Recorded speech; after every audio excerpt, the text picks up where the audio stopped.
Hi friends, welcome to சமைத்து சாப்பிடலாம் YouTube channel. இந்த வீடியோவில் நம்ம ஒரு 10 நிமிஷத்தில் செய்யக்கூடிய ராகி முறுக்கு எப்படி செய்யலாம் அப்படின்றத நம்ம பார்க்க போகிறோம்.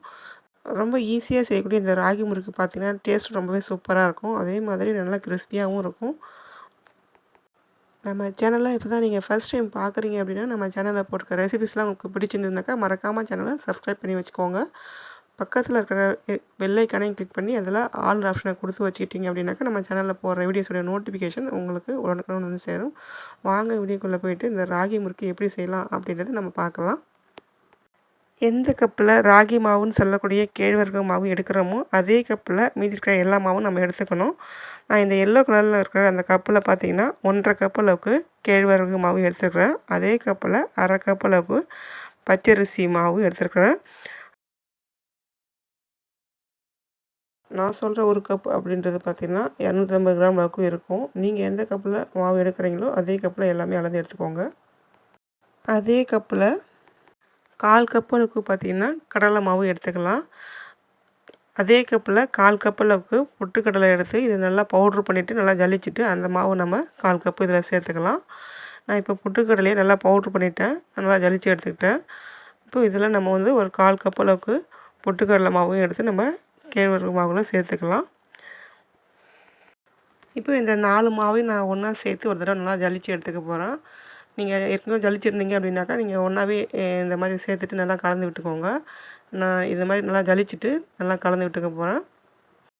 இந்த மாவு கூடவே நம்ம முறுக்குக்கு டேஸ்ட்டு கொடுக்கக்கூடிய மற்ற பொருட்களையும் நம்ம இதில் சேர்த்துக்க போகிறோம். இப்போது நம்ம ஃபஸ்ட்டு பார்த்திங்கன்னா தேவையான அளவுக்கு பார்த்திங்கன்னா உப்பு சேர்த்துக்கிறோம். கூடவே 1/2 டீஸ்பூன் அளவுக்கு ஓமம் எடுத்து கையில் நல்லா இந்த மாதிரி ப்ரெஸ் பண்ணிவிட்டு அதுக்கப்புறம் நம்ம இதில் சேர்த்துக்க போகிறோம்.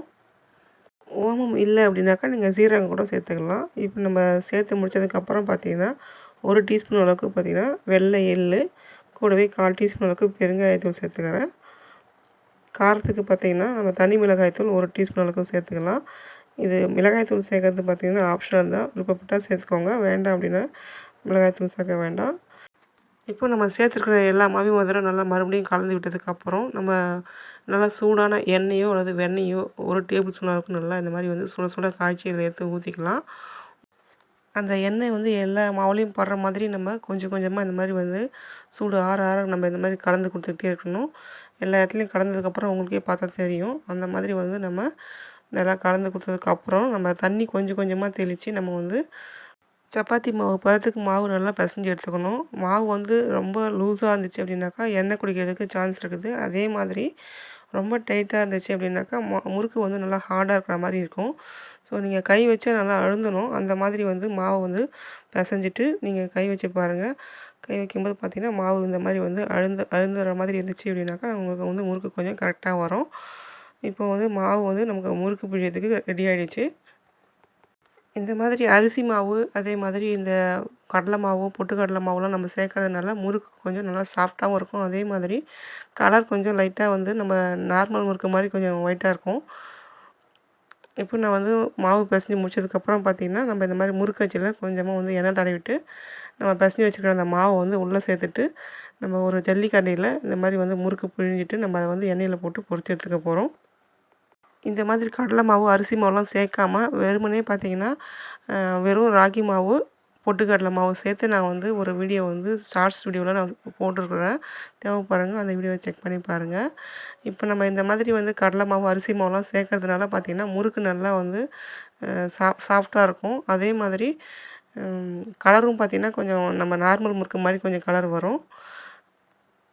அடுத்து நம்ம இப்போ ஸ்டவ் ஆன் பண்ணிட்டு ஸ்டவ் மேலே ஒரு கடாய் வச்சுக்கலாம். கடாய் நல்லா சூடானதுக்கப்புறம் நம்ம வந்து பொரிக்கிறதுக்கு தேவையான அளவுக்கு எண்ணெய் சேர்த்துட்டு எண்ணெய் நல்லா சூடாகணும். சூடானதுக்கப்புறம் நம்ம ஏற்கனவே வந்து ஜல்லிக்கரண்டியில் பிழிஞ்சு வச்சுருக்கிற அந்த முறுக்கை நம்ம இதில் சேர்த்துட்டு ஃபஸ்ட்டு போடும்போது பார்த்திங்கன்னா நல்லா ஹை ஃப்ளேமில் வச்சுக்கோங்க. அதுக்கப்புறம் வேகும்போது பார்த்திங்கன்னா மீடியம் ஃப்ளேமுக்கு மாற்றிட்டு நல்லா 2 சைடுமே வெந்ததுக்கப்புறம் நம்ம வந்து எண்ணெயை வடிச்சிட்டு நம்ம வெளியில் எடுத்துக்க போகிறோம். வெறும் ராகி மாவு, பொட்டுக்கடலை மாவுலாம் செஞ்ச முறுக்கு பார்த்திங்கன்னா கலர் நல்லா பிளாக்காக இருக்கிற மாதிரி இருக்கும். நம்ம நார்மல் முறுக்கு நம்ம நல்லா தீச்சிட்டு நம்ம அதுக்கப்புறம் நம்ம எடுத்து பார்த்தோன்னா எந்த கலரில் இருக்குமோ அந்த மாதிரி வந்து கலர் இருக்கும். சில பேர் வேண்டாம் அப்படின்னு சொல்லுவாங்க. அப்படின்றதுனால இந்த மாதிரி வந்து நம்ம கடலை மாவு, அரிசி மாவுலாம் சேர்த்து செய்கிறதுனால இது வந்து கலர் கொஞ்சம் நல்லா ஒயிட்டாக இருக்கிற மாதிரி இருக்கும். ஸோ அதுக்காக வந்து இந்த மாதிரி வந்து நான் அந்த மாவுலாம் சேர்த்து செஞ்சுருக்குறேன். இதுவுமே டேஸ்ட் ரொம்பவே நல்லாயிருக்கும். அதே மாதிரி வெறுமனே செய்கிற முறுக்கும் பார்த்திங்கன்னா, வெறுமனே ராகி மாவு பொட்டுக்கடலை மாவில் செய்கிற முறுக்கும் டேஸ்ட் ரொம்பவே நல்லாயிருக்கும். வெறும் கேழ்வரகு மாவு பொட்டுக்கடலையில் செஞ்ச முறுக்கு தான் இது. கலர் பார்த்திங்கன்னா எந்த அளவுக்கு இருக்குதுன்னு பாருங்கள். இதுவுமே டேஸ்ட் ரொம்பவே நல்லா இருந்துச்சு. உங்களுக்கு ஹார்டாக இருக்கிற மாதிரி இருந்துச்சு அப்படின்னாக்கா கொஞ்சம் எண்ணெயோ வெண்ணெயோ கொஞ்சம் 1.5 டேபிள் ஸ்பூன் அளவுக்கு சேர்த்துட்டிங்க அப்படின்னாக்கா நல்லாவே சாஃப்டாக வரும் முறுக்கு. டேஸ்ட்டும் ரொம்பவே சூப்பராக இருந்துச்சு. இந்த முறுக்கு வீடியோ நான் ஆல்ரெடி ஷார்ட்ஸ் வீடியோவில் போட்டிருக்கிறேன். இப்போ நம்ம பார்க்குறது தான் பார்த்திங்கன்னா கடலை மாவு, அரிசி மாவு, பொட்டுக்கடலை மாவுலாம் சேர்த்து செய்கிற முறுக்கு இது. இந்த வீடியோவை 2 வீடியோவுமே நான் ஒன்றா தான் எடுத்தேன். இப்போ நான் 2 வீடியோவும் ஒன்றாவே உங்களுக்கு இங்கேயும் போஸ்ட் பண்ணியிருக்கிறேன். இப்போ நீங்கள் இதே மாதிரி 2 மெத்தட்லேயும் வந்து முறுக்கு செஞ்சு பாருங்கள். டேஸ்ட் ரொம்பவே சூப்பராக இருக்கும். இப்போ நம்ம பார்க்குறது பார்த்திங்கன்னா கடலை மாவு, அரிசி மாவு, பொட்டுக்கடலை மாவுலாம் சேர்த்து செஞ்ச முறுக்கு. கலர் நல்லாவே இருந்துச்சு. அதே மாதிரி டேஸ்ட் ரொம்பவே சூப்பராக இருந்துச்சு. எந்த அளவுக்கு நல்லா கிறிஸ்பாக வந்திருக்குதுன்னு பாருங்கள். இப்போ ஸ்கூல் விட்டு வர பிள்ளைங்களுக்கு நம்ம ஒரு ஸ்நாக்ஸ் செய்யணும் அப்படின்னாக்கா நீங்கள் ஒரு 10-15 நிமிஷத்தில் இந்த மாதிரி வந்து ராகி மாவு வச்சு ஒரு சூப்பரான வந்து ஹெல்த்தியான ஸ்நாக்ஸ் வந்து செஞ்சு கொடுத்துடலாம்.